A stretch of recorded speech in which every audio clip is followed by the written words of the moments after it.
Hi అండి. ఈ బీరకాయ వచ్చేసి అంబర బీరకాయి, లేదు అంటే నేతి బీరకాయి అంటారండి. ఒక్కొక్క ప్రాంతంలో ఒక్కొక్కలాగా అయితే పిలుస్తారు. ఇది కార్తీక మాసం కాబట్టి, కార్తీక మాసం నెల రోజుల్లో ఒక్క రోజైనా సరే ఈ బీరకాయ పచ్చడి అయితే చేసుకొని తినాలి అని శాస్త్రం చెబుతుందని చెప్పని నా చిన్నప్పటి నుంచి కూడా చెప్తున్నారండి. సో, ఈరోజు ఈ బీరకాయతోటి పచ్చడి ఎలా చేసుకోవాలో చూపిస్తున్నాను. ఫస్ట్ వచ్చేసి బీరకాయల్ని చిన్న చిన్న ముక్కలుగా అయితే కట్ చేసి పెట్టుకోవాలి. అండ్ అలాగే ఒక టమాటాను కూడా కట్ చేసుకోవాలి.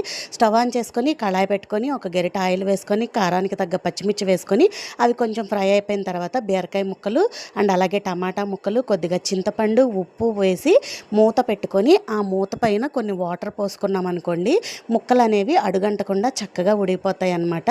ఉడికిన ముక్కలు చల్లారిన తర్వాత మిక్సీ జార్లోకి అయితే వేసుకోవాలి. మనం ఉప్పు అన్నీ వేసాం కాబట్టి ఇంకా మళ్ళీ వేయాల్సిన అవసరం లేదు.